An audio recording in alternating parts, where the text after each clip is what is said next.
An important part of working with young people is understanding where they're coming from and who they are, what they're dealing with, and what their context is. So we're going to be sharing with you some of the general things that we know about young people developmentally and what their needs are. But before we do that, we want to find out what about the young people that you work with. And we'd love for you to tell us a little about that. So I think that it's immediacy. I don't think that, I always say I don't think that they think that next month is going to come or past that. It's never going to happen. Right. And I always think that. I don't think it's just too long. It's never going to happen. It's just today and tomorrow. That's it. And especially among the boys. The boys is like, I'm going to die any day. You know what I'm saying? So I'm going to live reckless. I'm going to try everything because, you know, I could not be here. You know, they're divorced from, like, they're not connecting with, no, you got to plan to be here. You know what I mean? But a lot of them, some of the things that we see, we have people who've been in poverty for 3 generations. Their grandmother was on, you know, public assistance. Their mother was on public assistance. Now, they just see that as, like, you know, one of the girls, I worked with a girl once who was, like, from the same area. She's like, oh, she was pregnant. She's like, as soon as my baby is born, I'm putting him on the list for housing. And I'm like, why can't your baby own a house one day? You know what I mean? That's just how they think. They all think in immediate. And a lot of them don't be thinking, no, a lot of them don't think, like, Why do you think that is? Why it is? Because you do what you know. Exactly. And that's more than anything. Right. Yeah, So if you're not it's passed down, actually. situations where you can, you know, model that, you don't have any aspirations towards or it. if it appears normal. If I grew up and all of my neighbors grew up and it's 3 generations, my grandmother knew my friend's grandmother and they all live in these projects. This is normal life. It's nothing to change. Actually, what you're bringing to me is outside of the norm. Yeah, it's not even an active choice. It's like by default that they go there. And a lot of times, like with the group we got now, a lot of thoughts is like rebellion. Like they rejecting the abject poverty they live in, but they also have trouble accepting like the channels they gotta go through to succeed, like legally. It's about, it's not about and working not about for it. give either. Right. It's not about what they could give. They don't think they got anything to give. So you could, and you could be like, you could be giving them $175 stipend every week, and then they're gonna be like, how do I get to 200? You know what I mean? That's what it is. It's always about I gotta get more, not I have to earn more. That's one of the big things you go through with that. Yeah, with recruitment, when recruiting, you have to recruit from specifically Rochdale area or South Side area because you can't mix those 2 areas together because Rochdale has to South Side is not different. And it, you know, it's real bad to the point where, you know, you got 14 and 15-year-olds out there killing each other, and they're coming out there, and it's not, there's no way, it's really hard to get people who are from different sides of the community to really get involved because, like she said, you know, it's like an order to hurt that person as they walk out the door. So yeah, the youth that we're faced with, and I mean, I believe we're all faced with them individually in our program. So tell us about the young people that you're working with. I can't, I'm going to have to put you guys on blast. I overheard this group saying, okay, let's find some strength stuff. Let's find some strength stuff. Because it's challenging working with young people in some instances. It's challenging working with young people when they're at their best.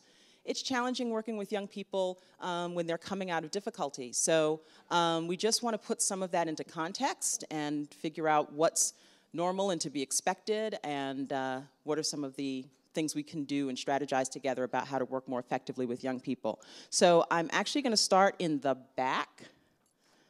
I don't know why. I just looked back there. Anthony, I saw you.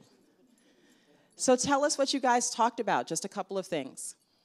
And I'm going to have to hand you the mic. I'm going to look a little bit like Oprah Winfrey today.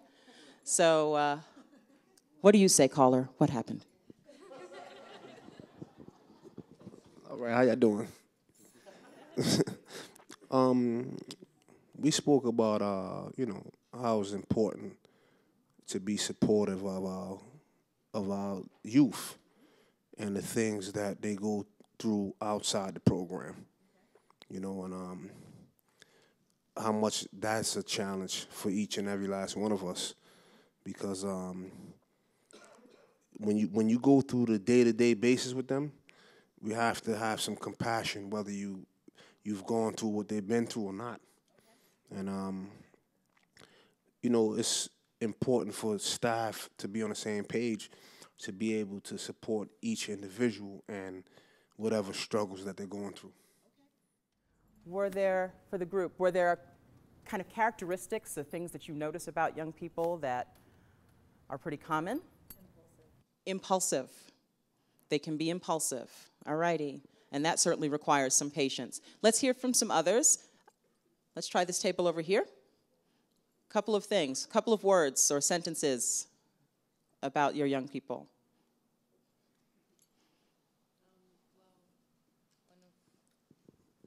One of my colleagues said they're very reactive when it comes to dealing with challenges.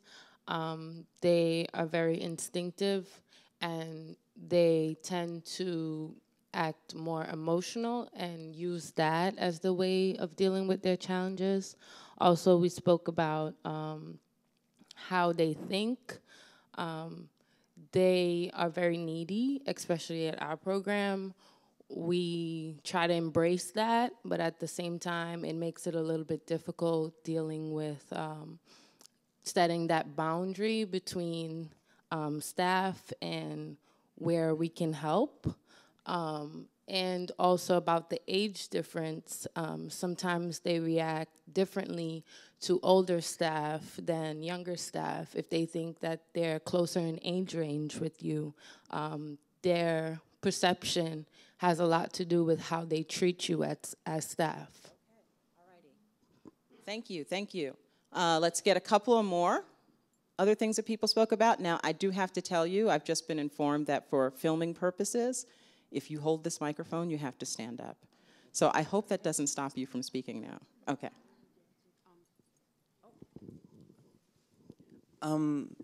So one of the things that I'm Jessica.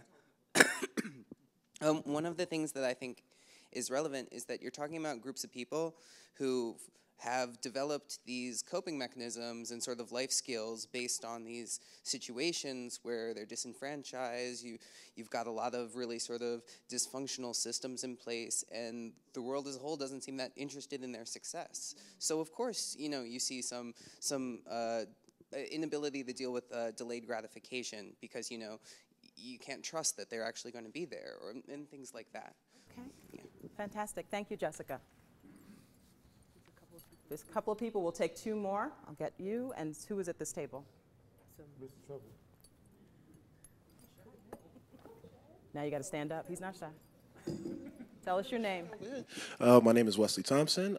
We were talking about the mentality that the guys that we serve. We're talking about how, thinking back to the generational, like how most of them had grew up in poverty and that it was a generational thing, and just kind of like how their philosophy and goals short-sighted.